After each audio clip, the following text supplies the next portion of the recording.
gentlemen, distinguished guests, my fellow panelists, and very familiar faces here this morning. I'm very pleased.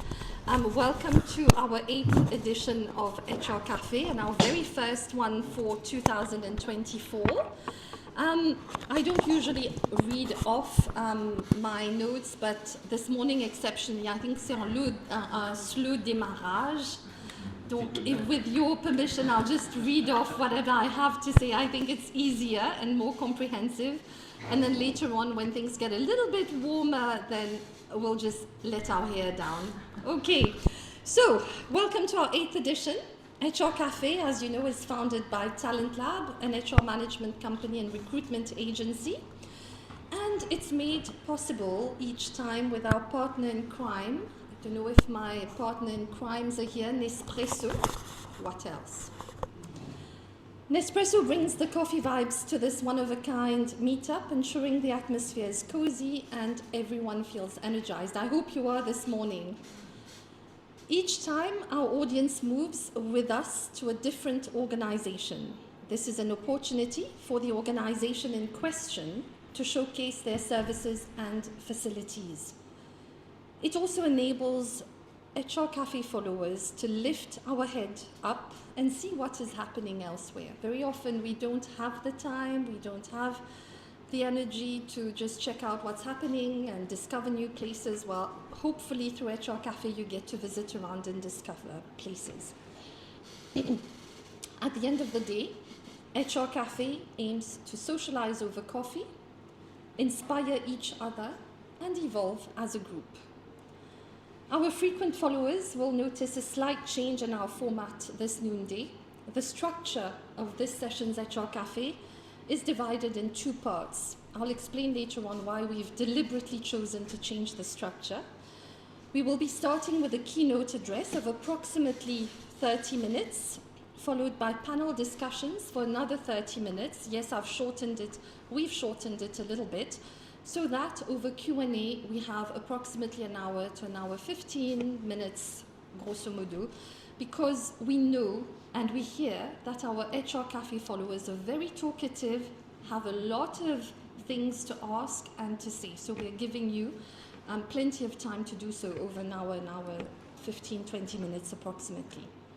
Note that coffee and cake is available outside throughout, so please feel free if ever you want to grab a mug, just go, there's a back door there, you can use that to go fetch yourself a cup.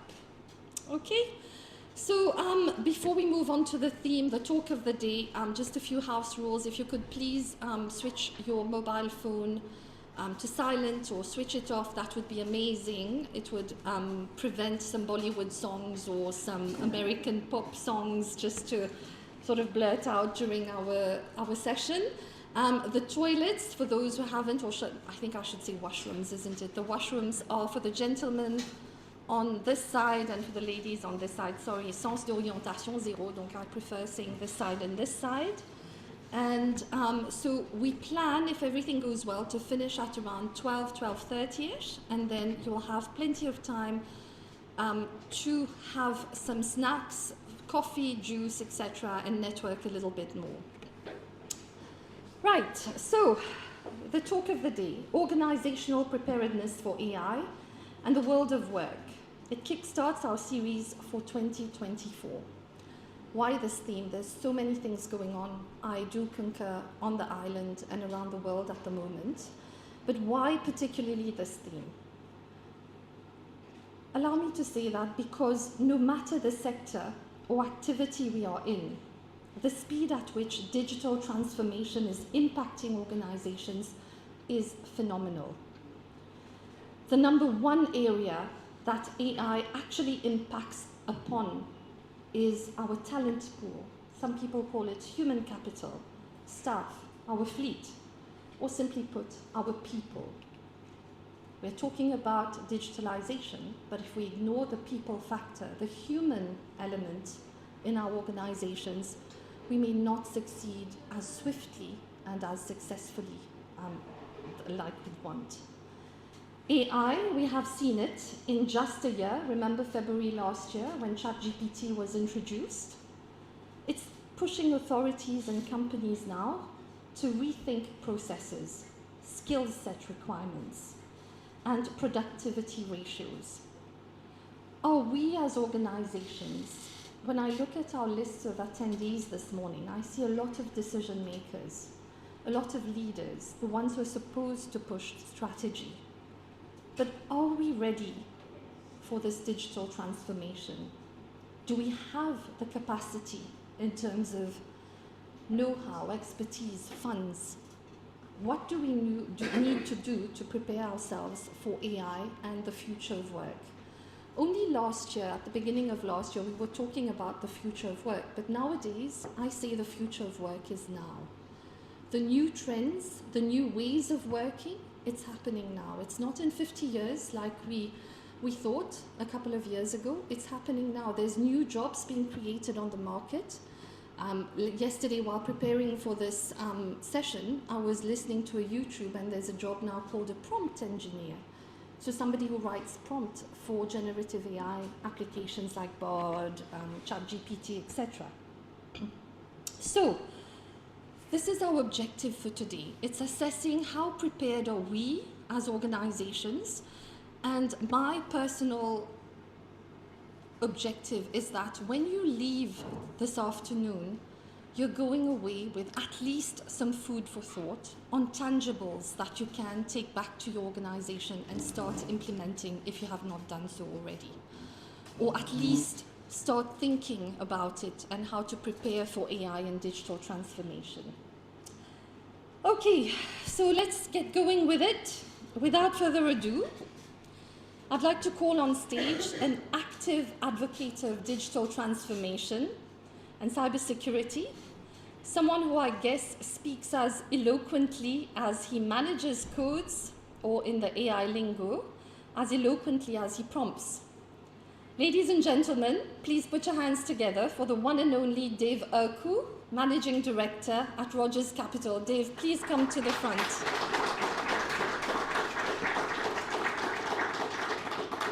Thank you for sparing some time. We know how busy you are, Dave, and you're sacrificing your Saturday for us. Means a lot. Thank you. Next to join us is a maestro, or a wizard in the use of AI tools within organizations, an expert in communication and branding. His emphasis on embracing AI from a branding perspective will be interesting. This is none other than Julien Guillot-Sestier, consultant and trainer in communication and generative AI. Come on, Julien, don't be shy. We know you're not.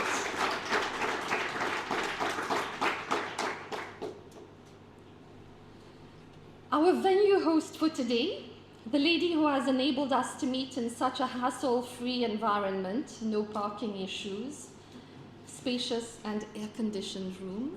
I think that deserves a mention, isn't it?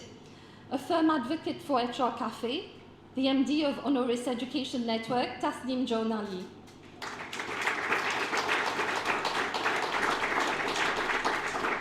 Tasnim, we're eager to learn about the educational perspectives you bring to the table today. And let's call for our next panelist, an expert in human transformation at the workplace, a change enabler, and coach of note. Does she need introductions? She has a head start already, as she and her team have developed, listen to this, an AI-driven coaching application to support her coachees. Put your hands together for the Director of Health to Be Free and an EPZ certified coach, Jenny Corton.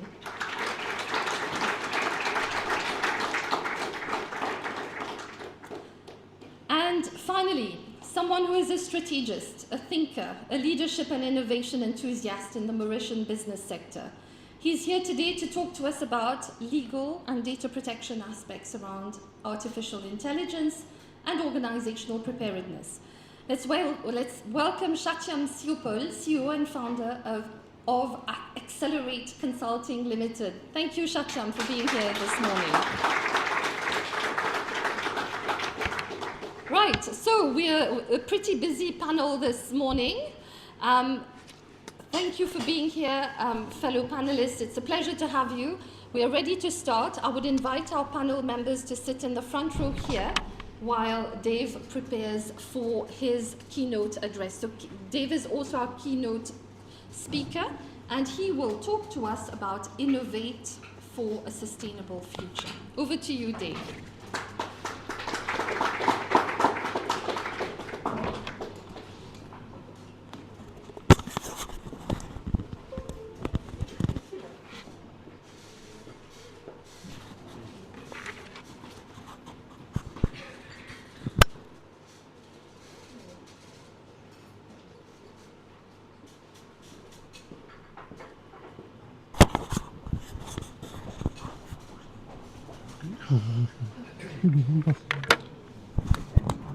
Good morning, everybody. So you hear me well? Okay.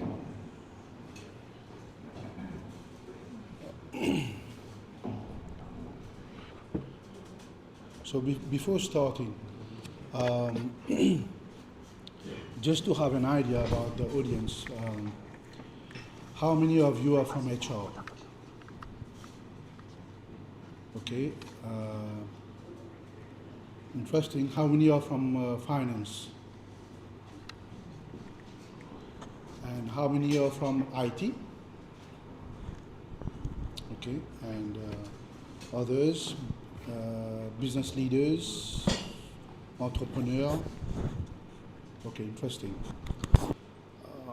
A few more questions. Any of you have been, working with things we call blockchain? No? Virtual reality? Augmented reality? ChatGPT? Lots of you. And before ChatGPT, how many were working with AI within your enterprise? Not many. So ChatGPT has really created, the buzz and make everybody starting to know the power of AI and what it can do for the enterprise.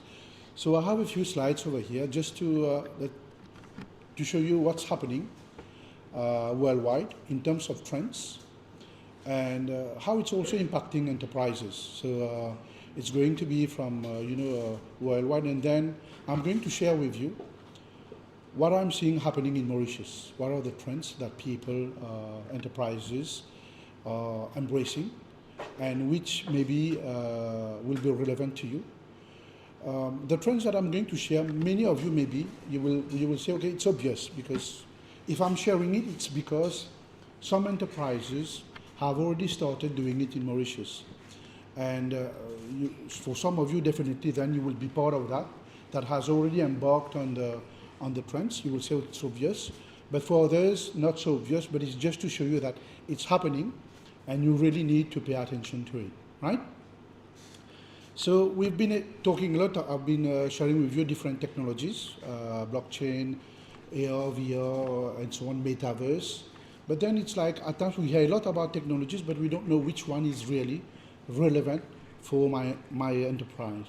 So what I've done is to see from the work of someone, which I think quite interesting, the findings of Mike Bechtel, a futurist from Deloitte.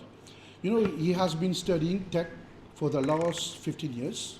And from these, he has tried to project what may happen in the next 15 years. So what he has done, he has not come forward with what are the disruptive tech, but he has identified 6 tech domains that will be relevant going forward. And I think these domains will stand the test of time. The way you look at these domains, it's like, for instance, if you want to innovate in any enterprise, at one point in time you will find that whatever you are doing will fall into these categories. You will definitely be talking about compute. The more and more powerful systems that we have in place have contributed to some kind of innovation. For instance, we have powerful servers, and then gradually we started getting cloud services, cloud infrastructure, multi-cloud infrastructure. So these have contributed to some changes, to some innovation.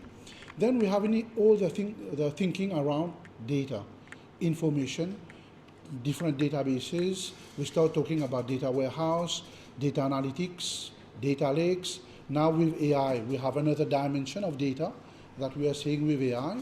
Same thing, for some businesses, at times they think about interaction with customers, interaction with partners. So here we are talking about, for instance, before we are talking about the web, and then the mobile came in, you interact with your customers through mobile apps. Now we start talking about ChatGPT, about virtual assistant and so on. So lots of changes are happening in these areas as well. And then we have the domain of technology, business of technology, which is impacting the workforce. We are talking here about automation, about agility, flexibility within the enterprise. This is something that is going to be huge. We talk about the future of work, and it is really bringing a lot of changes within the business. Cybersecurity, of course, the more you go digital, you need to think about cybersecurity. And then for some big businesses, modernization of their core legacy system, these are things that are happening. But when you look at all these changes that are happening, at times you will see what is the real technologies that I need to use within my organization.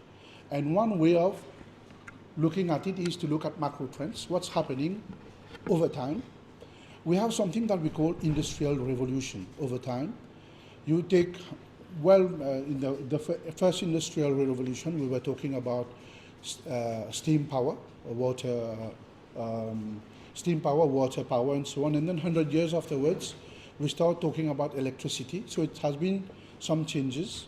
Nowadays, if you look at this, nowadays we're talking a lot about automation. Automation meaning we're talking a lot about smart everything, about AI and ML. This is happening now. Before, you will find in terms of the cycle for changes, it took 100 years for the first two cycles. From the third revolution to the fourth one, only 50 years. But now, even if we are on the fourth revolution, we are talking already about the fifth industrial revolution, meaning we are already talking about something else coming. So it's going extremely fast. And in the fourth industrial revolution, we talk a lot about customer experience, automation, everything. And now, with the fifth revolution, we are talking about something deep for lots of people in HR. It's about human centricity. It's about having the technology at the service of the employee, of human beings. We are talking about employee experience compared to customer experience. So these are the changes that are happening. We are also talking with the fifth revolution about the 3 Ps: people, planet, and then prosperity, so sustainability. So this is why the title for my presentation is Innovate for a Sustainable Future. So I've been talking about the trends happening in Mauritius. The biggest one is, of course, AI. Everybody now are going forward with AI. Many have heard about generative AI. This is the one pushing things forward. But when we talk about AI, there are lots of things we need to understand. Oops, yeah. Just 1 minute. But why? Yeah. So, when we talk about AI, it has been here since the 1950s, more than 70 years back. For the first 60 years, nothing happened on AI. You know why? Because AI needs a lot of compute and also a lot of data. And we didn't have these for the first 60 years, from 1950 to 2010. Nothing concrete happened. And then a lot started happening from 2011. Why? Because of cloud computing. So we get access to a lot of compute power. And also the internet came around. And with internet, we have access to a huge amount of data with social media and so on. So we started having the 2 things needed for AI: compute power and then data. And this is why we started having concrete applications like Siri, like Cortana, like Google Assistant, like Alexa, and so on. So these are in the domain of speech recognition. And then we started also having AI in the domain of computer vision. Computer vision is we get pictures and so on, we analyze pictures with AI, and start taking decision. And this is where, for instance, you start having, let's say, the most famous application of AI. We are talking about driverless car. Okay, so these things have been happening since 2011, going to 2018 and so on. And then in 2022, something phenomenal happened. We saw another type of AI, which is called generative AI. And this is where now everybody is talking about AI since November 2022. It brought a real change. It made AI come to the forefront. So I'll come back to it later. I have a few slides just to show the different domains of AI. Whatever you're seeing today, it's not everything about AI, but I won't have time today to go through it.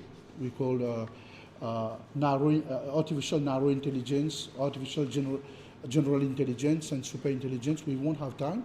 I think I have only 30 minutes, so I will not go through these. If afterwards we have time, maybe we can discuss about it. Okay. I'm just going to deep dive into what we are seeing right now, generative AI, and then what was before. Let's say the classical AI, supervised learning, unsupervised learning, and so on. And here we have a doctor, Andrew Odin, recognized as one of the, let's say, leaders in AI. He worked a lot with Google initially to develop the Google Brain. And he was comparing the different AI that we have. And generative AI with supervised learning. And what is the value we are going to get. And this is important for businesses to know where do we need to focus, okay? And what is going to be brought by generative AI and other types of AI. So for him, what he was seeing today itself, is that generative AI is starting, and then we have supervised learning, which occupy much of the space in terms of value of the tech, of the AI tech.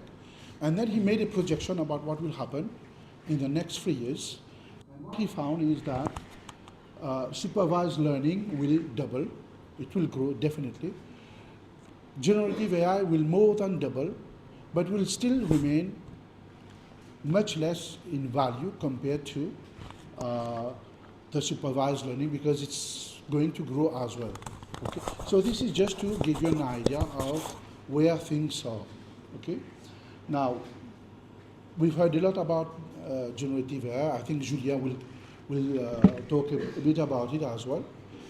What I find interesting about generative AI, it's like, it's, first of all, it has brought AI to the forefront. Everybody now knows about it. You yourself, you've said you are working with generative AI. And for me, what I find interesting as well is that it's like human. You are talking to a human. It's a friendly human-like conversation. It has memory. It remembers what you are saying. If you compare with search, you go on search engine, you give a query, and then afterwards it will forget the query. Generative AI is different. It remembers, and this is something that is creating the difference. We have now a lot of different versions of ChatGPT, Bard, and private GPTs, and so on. All these are coming to the market. But one thing that I think really interesting is a notion of copilot. You will find more and more businesses starting to use that word, copilot. What it means is what I was telling you before, that technology is going to be at the service of human, of the business, of the employees. And this notion of copilot, meaning that you have AI which is going to stand by your side, helping you become better.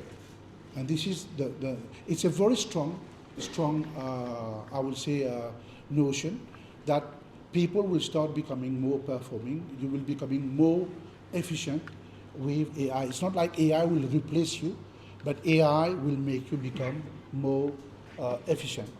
And also the aspect of human co-creation. Human co-creation with AI, with technology, is going to be it's going to be part of business. It's going to be the new normal in some way. Another thing, we were talking about impact on jobs, yes, like prompt engineer and so on. So there will be some changes. New jobs will be created. Some jobs will change, will need to adapt a little bit and so on. But I would say future, I'm saying that the future is going to be really, really bright. Another thing that will change is the future of work. What we will see, and it's already happening, is many of the tools that we use. It can be Microsoft, it can be Oracle, it can be Sage, it can be SAP. Most of the vendor solutions, you will find that they will integrate notions of ChatGPT. Let's say the same technology, it will be embedded within these new software solutions that you are going to have. And the changes that you are going to see is that instead of you learning about how tools work, it's the tools that are going to adapt to you. They will see, they will understand how you work, and then they will make you become better.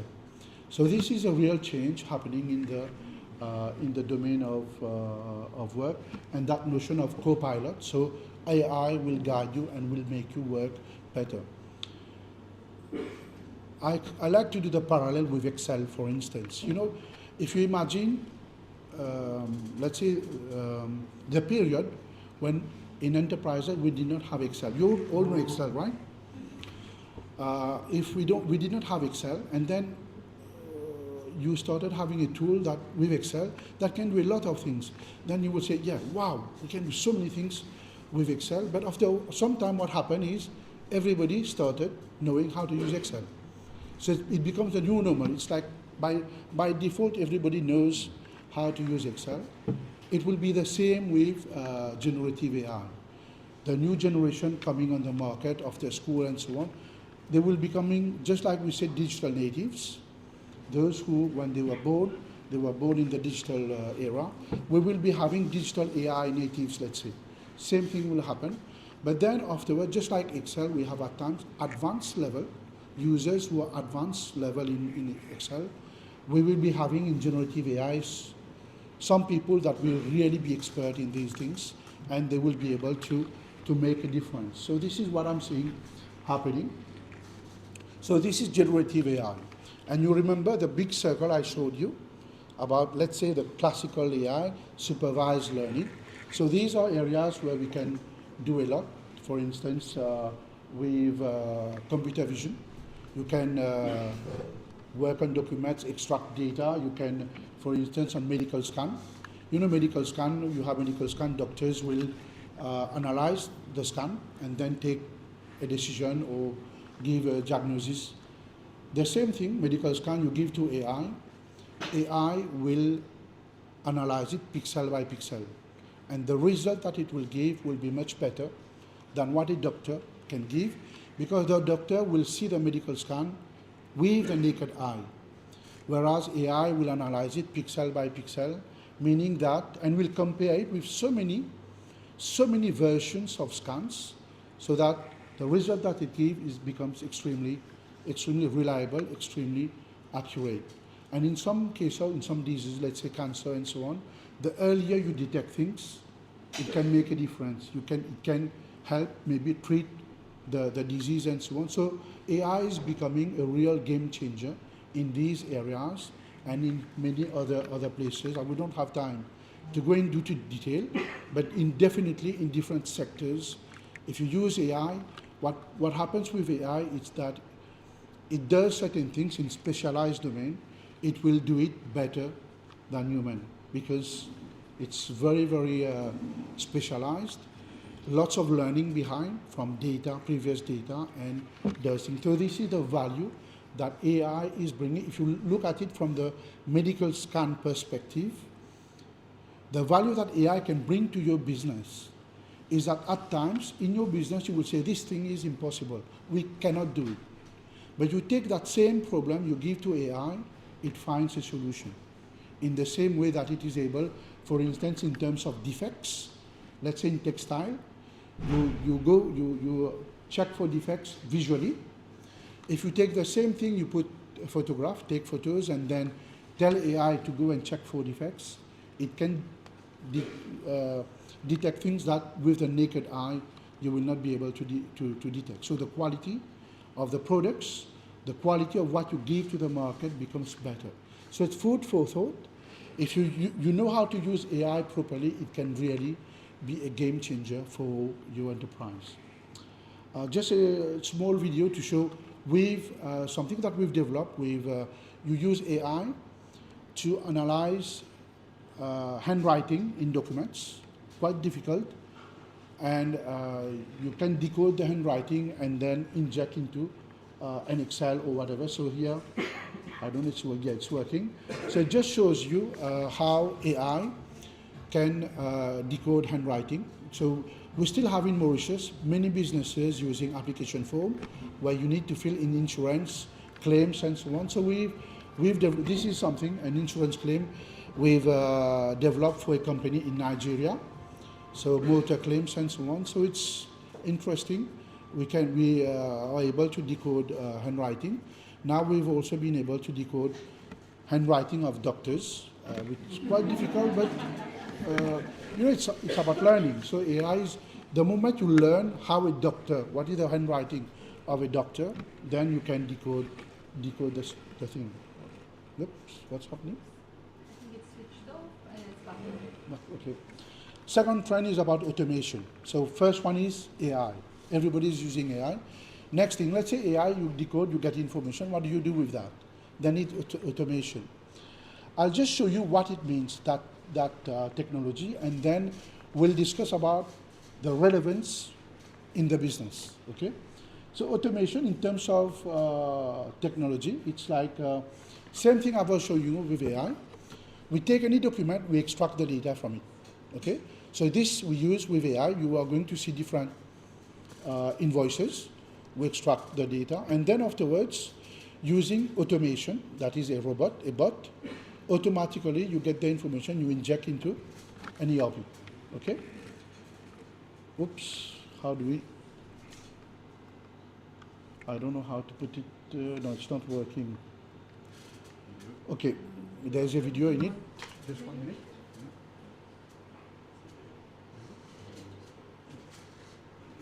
Yeah. So here AI is extracting the data from these documents. It can be any invoices from your company or any document. And then the robot, the bot, automatically will open, just like what a normal worker will do, an employee. It opens the software or the ERP application. It can be Excel, it can be anything. And then automatically it will inject the data into the software.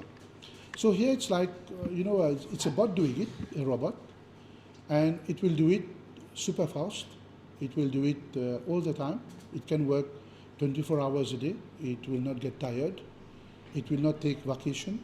It will not take coffee break, lunch, pause cigarette. It works and does not fall sick. So this is the beauty of it. Okay?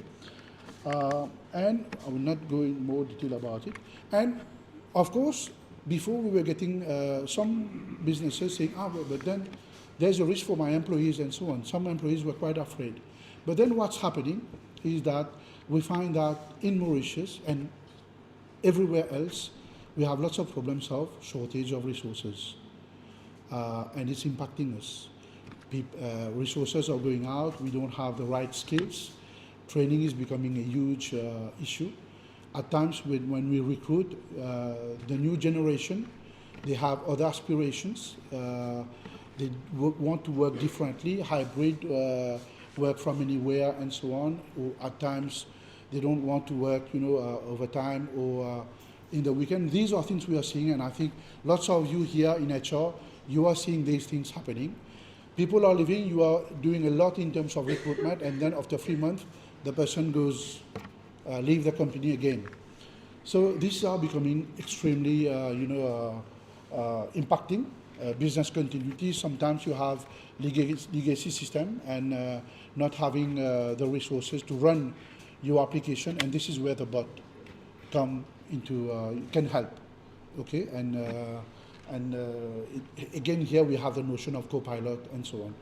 Today we are having enterprises that are loving to have bots, automation, robots doing part of their work so that they can afterwards, 85%, let's say the routine work, where we have lots of mistakes, lots of things you do routinely, boring stuff can be done by the robots, and then the employees focus on value value work.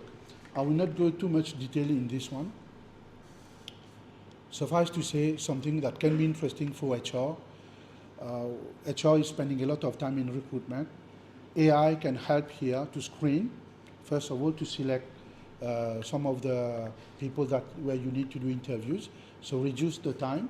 And also in terms of exit interviews, engagement surveys, you can use AI to record and then give you sentiment analysis of your employees, whether they are feeling happy, they are frustrated, or whatever it is. So these are things that can be done within, instead of just using engagement surveys where you just fill in forms, you can go deeper to get the feeling of your people within the enterprise. In call center, for instance, businesses are having, interacting with their customers. They can, through these conversations, know whether the customers are unhappy or not, give a scoring in terms of the way the conversation has been done, whether the customer is really delighted by what the type of service that you're offering. So new things coming with AI. The third trend when we talk about AI is, now I'll go rapidly, AI needs data. One way of creating data for your enterprise is through IoT, Internet of Things. It will generate data, and then you use the data to take decisions. Let's say if you look at the case of driverless car. What is a driverless car? It's a car with lots of sensors. The sensors get the data about what's happening around, and then there's huge computing power to make sense of the data that is received. And at the end of the day, decisions are taken to tell the car, you can go here, go there, and so on, you have to stop, and we have in return a driverless car. Think about your enterprise. If you have sufficient information that are being fed to AI to take decisions, so you have actionable analytics that can come into play. Same thing about energy saving and so on, lots of places where AI is of great value. These first three trends, I call them the 3 A's: AI, automation, and actionable analytics. The 3 A's. We have 3 remaining trends. These are not about technologies.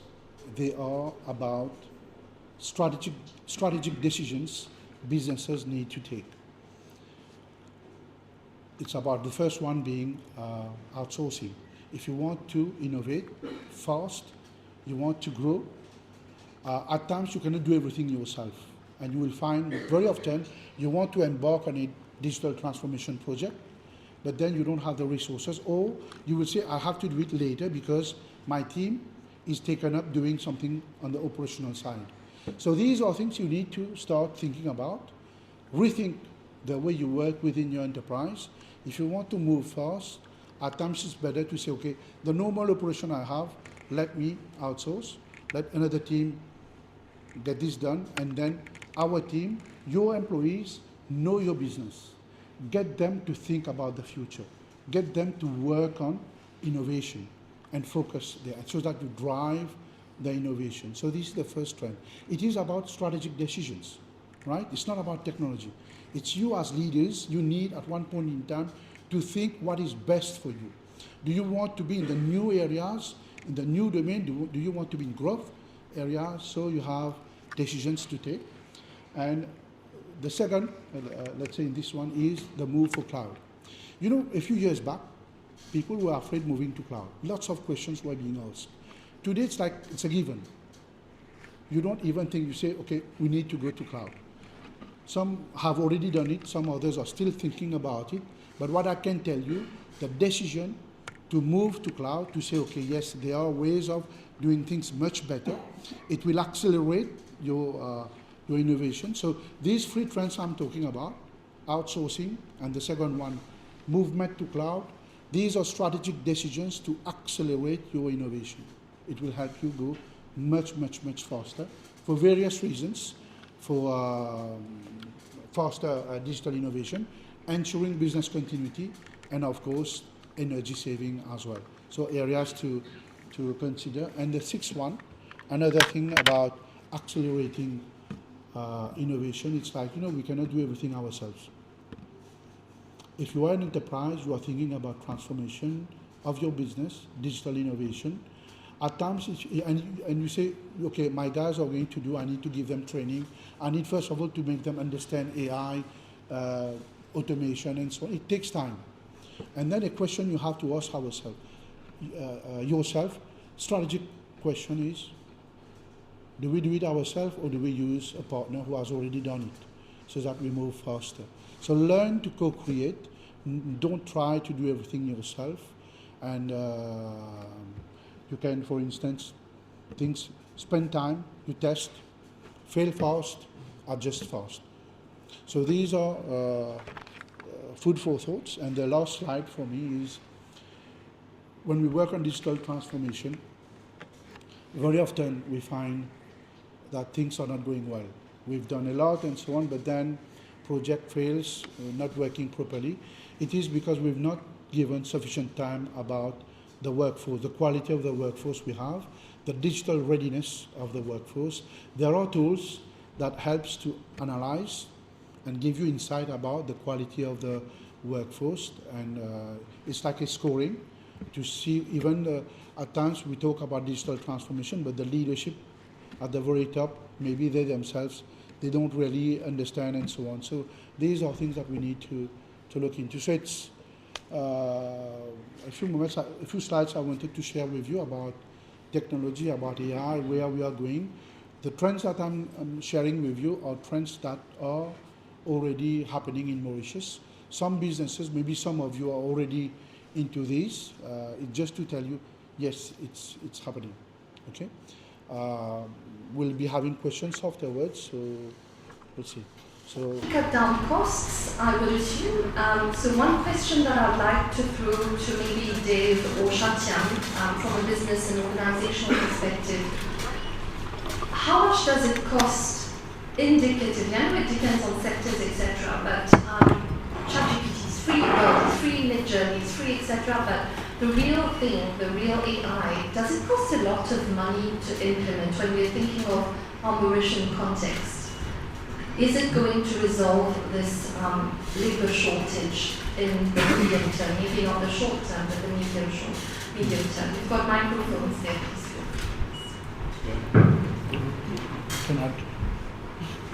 Yes, good morning. Good morning, Ed. Yeah. Adu? Yeah, there you go. Adu. Good morning, everyone. Thank you, Adila. I know that question was meant to me this section, but I think it would be a bit preemptive to give a cost to it. It really varies as to the complexity of the organization and the application that they want to make of the AI tool. But one good news is that the available tools today are already kind of set already to integrate organizational processes in a quite seamless manner to a big extent. Meaning simplistic routine works can be automated today at very cost-effective kind of parameters. So I won't put a rupee or dollar price to it because it really varies as to the scope of the organization, the process we want to do. But one thing that we do encourage as technologists is the time is now to embrace, to consider, and to move fast because it's moving very fast. And actually it's one of the items that we wanted us to cover today about the risk and implications of AI tools and generative AI. Should we not embrace these tools now, we're going to find ourselves lagging behind a lot compared to where the rest of the world ecosystem is going. So the cost is no more an issue when it comes to AI. Okay, so it's really something to consider as an investment if we are going for paid AI facilities. Absolutely. That will eventually bring payback over the long term, sustainably, hopefully. Or is our manpower ready to implement AI? That's one of the questions I'd like to ask. Do we have within organizations, most of you here on the panel are people who interact with businesses, large organizations, SMEs. Do you have the feeling that we are in a position, Mauritius, organizations in Mauritius are prepared, or do we have a lot to do. And this question I'd like to channel this to Julien, who's a trainer and consultant. How is our skill set doing at the moment? Bonjour. Good question. In fact, you need to consider that generative AI, to me, is a three-level revolution. Okay, the first one, we talked about it. It's when you are looking for information. Thanks to ChatGPT, you can do it in a better way. The second one is the democratization of content, of creation. Everyone now can be averaged on any topics thanks to ChatGPT. So you can write a book, you can generate an image, an illustration for yourself, for your company. Now you get a lot of tools to create videos as well. And the third revolution, we talked about it. Also, it's automation of low added value tasks. And to me, the next level is the most frightening thing about ChatGPT and generative AI today is that the fact it's a free tool. There is no difference between an American, a Mauritian, and Australian. Everyone is free to use these technologies. We've seen all the students a year ago implementing ChatGPT and generative AI tools in their daily routines to do their homeworks. And so today it's quite easy for a startup or an entrepreneur, small companies to implement or start to implement, to test, because there is not a lot of process. But the bigger company is, the more processes you've got, and this is where all the challenge starts, because you've got some legal department and IT department that can block all this implementation because and they're right to do it because they need to be sure that the sensitivity and the confidentiality of all the data you can put in ChatGPT, it's safe. You need to create a legal framework around that. So this is to me the challenge. After the hype of ChatGPT last year, the next step today is for companies to start wondering themselves, what is my AI strategy for this year? Okay. Yeah. Thank you, Julien, for this, and thank you for speaking in English. I know it's not your natural. Sorry for my very beautiful accent. Thank you. So you spoke about the workforce students coming in and testing ChatGPT. I had my son who was doing his assignment using ChatGPT and his friends as well at school. So yes, Tasneem, education. You're here on the panel representing education. Are we preparing our students in Mauritius for and to embrace technology? I know there's something called technology education coming up at secondary level. From where do we need to start this? Is it happening? And at tertiary, do we have a setup, a strategy to help when these students come onto the workforce to be tech savvy? I think when it comes to academia, we're very rigid. And the way we reacted to ChatGPT, because most students use generative AI, it was a reaction thinking that ChatGPT would interfere with student learning and success. But we faced a similar situation when Google or Wikipedia came about, and academia feared that it would impact on students. But ultimately, we found out that it is a very powerful tool. And having said that it is a tool, we need to empower the students. And from a private sector, it is a bit easier to implement a sort of training, and we've done it before previously with Julien, with our tech school. And we have to teach the students how to use the proper prompts. Because let's face it, if you input garbage, you're only going to get garbage out. But ultimately, if you use the proper prompts, you're going to be able to make the most of this tool. And when we consider a student's perspective, the student doesn't want to go to GPT and get them to do the assignment. It's similar to how we were going on Google before and reading 10 pages and synthesizing the information. But now with GPT, it's already doing it for you. So one, it's making you more efficient, and it's already synthesizing the information. And Dave in his presentation already said that, GPT, I talk about GPT because that's the most common one that students use. And, it becomes your teacher and your best friend. Because let's say you are a student and you're doing your assignment at 11:30 at night. You need a clarification, you email your lecturer. You might not get a reply immediately. But if you go on GPT, you're typing that question in, you get immediate answer. So this is like an assistance 24/7. And I think for students it is very important.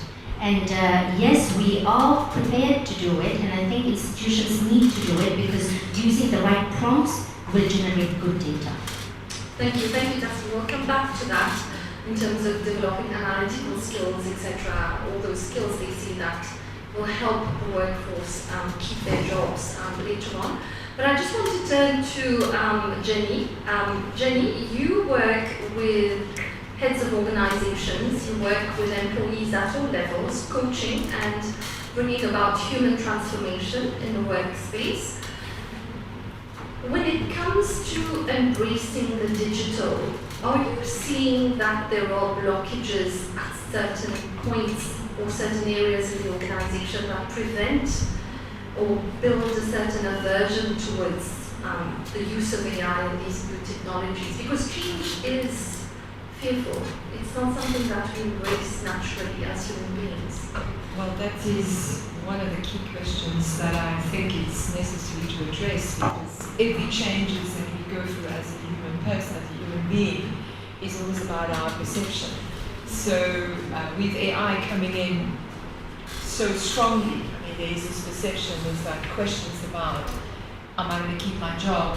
How am I going to be able to adapt? It's a question of how resistant I'm going to be changed to the change. So all of these aspects of it, yes.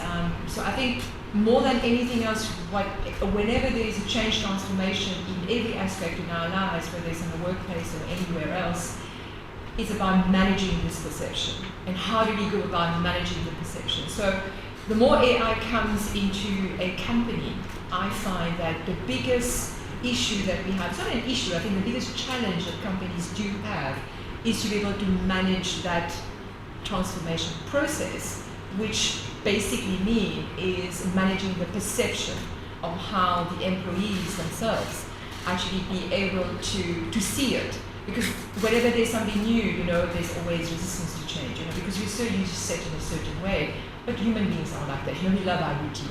The same place, the same way that we do things, the same people that we see all the time. We're comfortable, and change is uncomfortable, right? At the beginning. Okay, at the beginning, change is always uncomfortable, and we need to embrace that discomfort.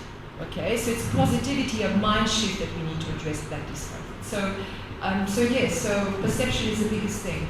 If you overcome that perception and working as an organization to embrace the change, embrace the perception, embrace the changing process in that way, I think there's no reason why any company would be able to actually handle that. Yeah, so we do need to pay attention. It's not just about bringing the digital side to the organization, but how do our employees embrace that and sort of make it mainstream within the organization? I guess I think Julien has something interesting. One of the questions aligned, yes. And what I want to add is the next step for companies to implement AI. The first thing to do is to train employees.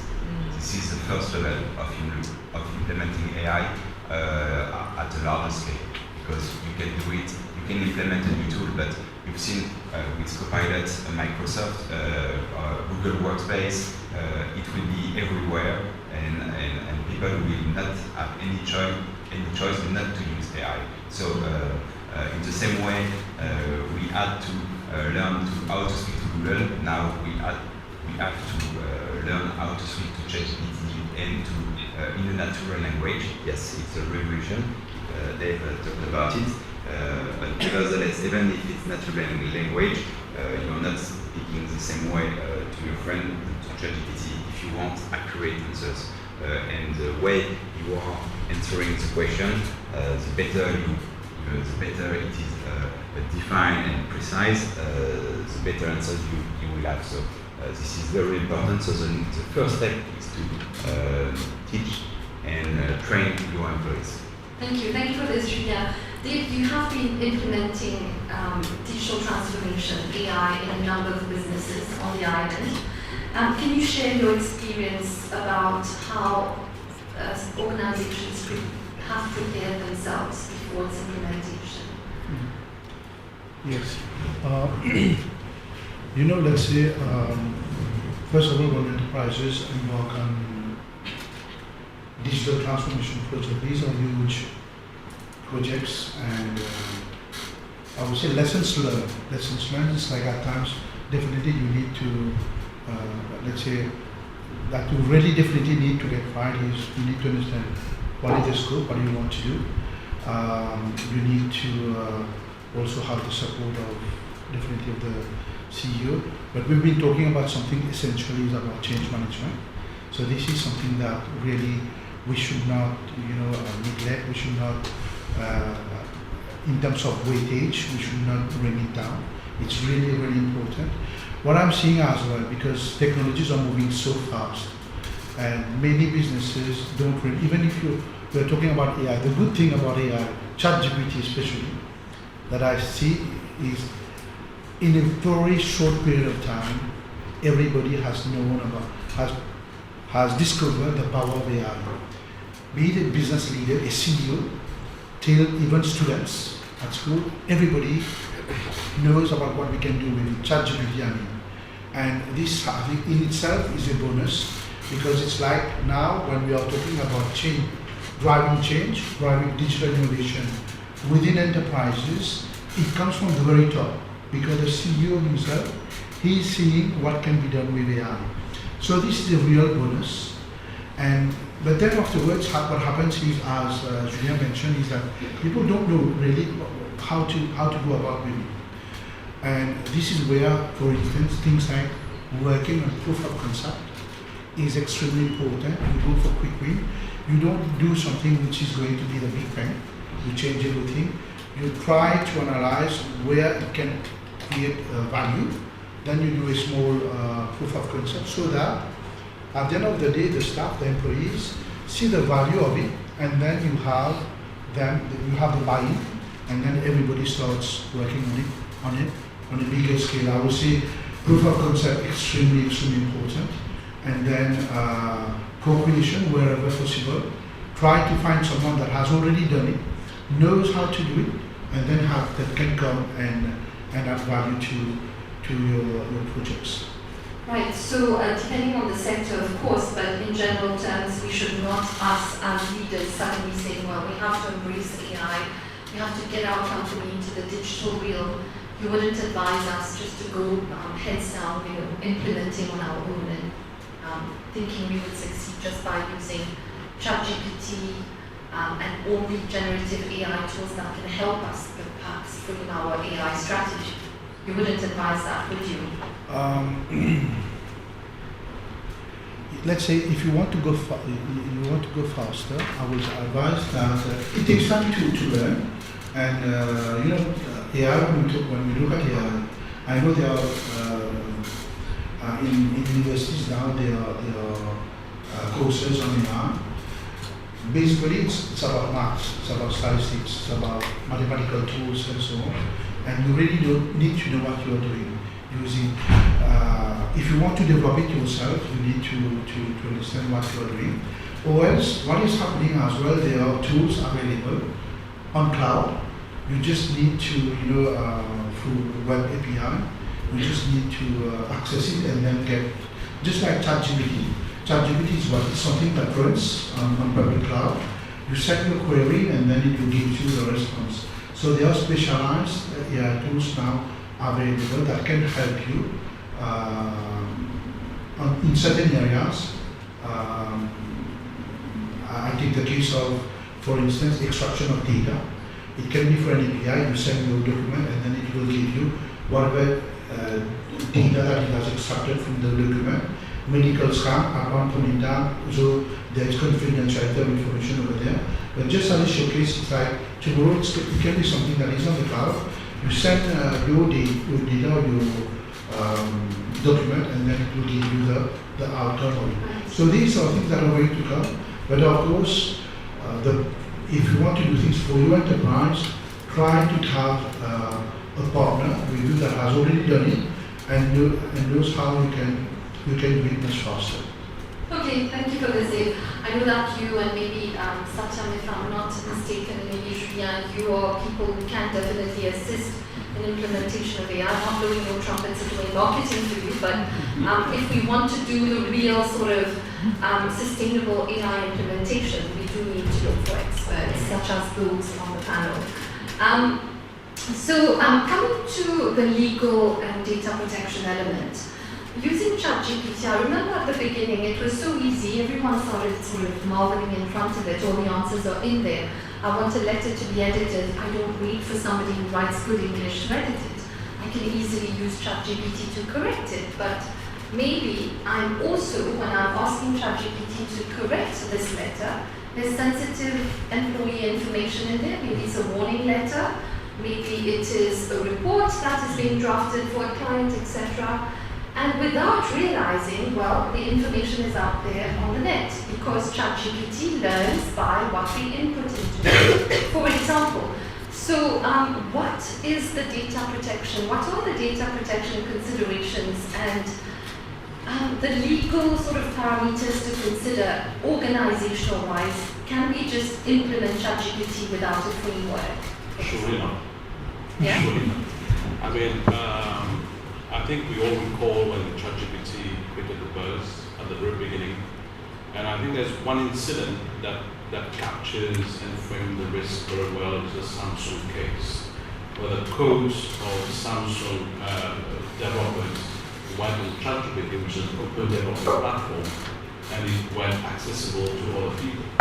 As you know, IP development is very sacred and tight thing in organizations, and so one coder decided at Samsung to just verify its code using ChatGPT, and that was made available publicly to people who know how to access this data. So it's an open platform, open development platform. So there are minimum of sanitization that needs to happen before embarking at corporate level on ChatGPT. This feels like COVID when we talk about sanitization. We should be careful. As much as we're technologists that we are forward-looking, we want innovation to go for us, we want embracing everything. That's why there are frameworks that exist today that allows controlling and mitigating those risks. So the major issues that we need to look at is data privacy. We need to look at the data breaches possibility. We need to look at the AI model being used, how it's being coded and how it's being used. Today, countries or continents which are leading in terms of regulations and guidelines are Europe mainly. Even the US is taking the lead from Europe, which have their famous framework known as the GDPR, the General Data Governance Framework. They are the one that driving the whole ethical use of AI and also how to use data. We've all heard in organizations what are data controllers, data processors, custodians. So it's all about handling of sensitive data. AI, we fuel any AI tool to make it work effectively by providing data to set of data. This is what we call data sets. And data sets could be the structure, it could be wild data on the net. And one thing that we all need to realize, as part of being professionals in organizations, that ourselves in our private lives, private spheres, we have allowed a lot of data to the public since many years over the past decades, right? So, and AI is powerful enough to go and capture these and structure these to be able to do specific processes. If third parties decide to do it en termes de malveillance, they can use those data. So, data breaches, data privacy is definitely something to consider at two levels. Not only at internal level of the organization, meaning protecting the employees' data, but also the partners and the customers. Right? You need to give trust. This is what GDPR, which is a major guideline for any data protection act or legislation in any country today. They are the basis, the foundation for regulation. So they are asking, they are requesting, and they're even making it become law in many countries where you need to be able to assess your AI tool. So, which we call it data protection impact assessment. So, whenever you're going to develop a tool, you need to assess the risk associated with that. The other element to consider is also about you send the data to be used and processed by the AI tool. You need to decide on the retention time of the data. How do you purge extra data? How do you maintain and protect the data? So it's a serious and sensitive point to look at organizational level the minute we embark on AI projects. Of course, they spoke about narrow AI, which is more something adapted for process automation. This is manageable, but many times when we are developing AI tools to be customer facing in terms of improving a service, enhancing a service, and bringing innovation to the customer experience, this is where we start interacting with data which is not ours. It's people private data we're interacting with. This is where we have to be careful and be to the right people, the right framework. Can I take a quick example? You can make a clever use of AI and generative AI. We've got a lot of HR, so I will take a quick example on that. If you want to automate, let's say, CV scoring, okay, you want to ask ChatGPT to do some scoring about your different candidates. You can't upload, you are not allowed to upload a CV, but the data doesn't belong to you, so you can't upload a CV to ChatGPT so to make a scoring. data zero. So, but what you can do is download a PDF of a LinkedIn profile, which is public data, and make the scoring of these candidates. Since you can do it. Thank you. Thank you. Just before we move on to Jenny, I just wanted to ask you, Satya, our Data Protection Act in Mauritius. I was speaking to the Commissioner of Data Protection a few months ago, and she said even if it was developed, the Act was written decades ago. It already has provisions around AI and disclosure information. Is that correct? Do we need to know anything about this? I would say yes and no. Even before AI, there's the law and then there's enforcement of the law. Right? And for me, enforcement of the law is not clear. Are you giving us a loophole here? But it's there. It's there. I think everybody knows about it. We talk about data processors and controllers at company level, and it's not there. There's so many data which is lying around in organizations today, which can be misused or having unethical use. We've seen cases of employees, and there was a stat I read recently where about 10% of the workforce worldwide have already started using ChatGPT, irrespective of organizations' rules and regulations, and dropping company data on those ChatGPT to do their work. Okay, thanks. And just to complement one thing, just as essential to understand, is many countries and specific organizations like telcos, major technology companies have blocked ChatGPT in their organizations because they want to regulate it properly before allowing this. The sharper the knife, the higher the risk. Yeah. And I was reading also that it's important to have an acceptable usage policy in the organization with regards to the use of AI just wanted to add to it. It's like, it's true, these things are happening, but many businesses now are also implementing private GPT within the company. It's possible. The same technology as ChatGPT you can implement within your company, so that then it answers the issue of data privacy, data confidentiality, and so on. So these are areas that can be explored as well if ever you would like to implement similar type of, I would say, AI within your company. Yeah.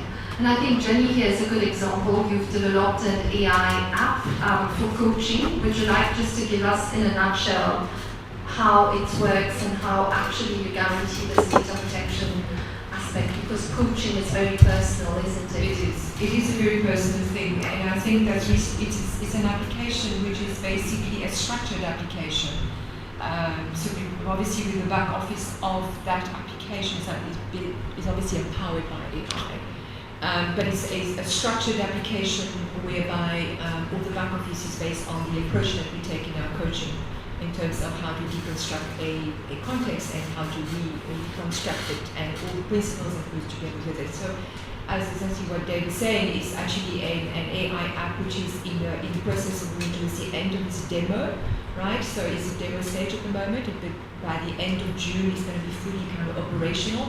But quite a few companies that I work with, not quite on the island as such, because I work a lot with all sorts of different countries worldwide. So, for example, in South Africa, there's quite about 15 companies already that have actually basically has been on board.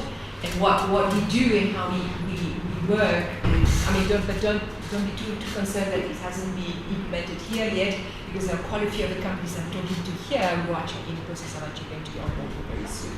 So what it does is basically, you get like 50 people in one company that is in a cluster, all right? So they all use that app, all right? So they've got a login and they've got a password. It's obviously that they actually got their own kind of password. They actually put their own personal kind of data in, and they can use it for all sorts of contexts in the company. It can be a difficult conversation, resistance to change, fear of failure, but it's all personal. Right? And at the end of the session, which is about your virtual coach, at the end of the session is that it gives you it spits out obviously through the empowerment of AI this A4 page where it gives you your context that you've chosen, your analytics, your how you think, how you felt, and how you thought, and what are the subconscious belief that goes together with it that makes you feel act in that particular way, and how you should now be moving ahead and what approach you should actually take. It's extremely powerful, all right? So when we started it, just comment to the data protection story, because that's what your question was. I haven't forgotten about that. I'm going to come back to that now. Sometimes I do tend to go in that way, but I'm going to come back to that again.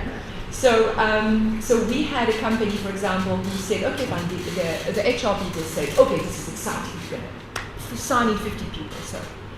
And at the end of that month, when we wanted to download the analytics overall, because obviously remember that the company is not allowed to go and download every single employee's context, because that's personal information, okay? But it can give an overall, kind of be like what's going on, right?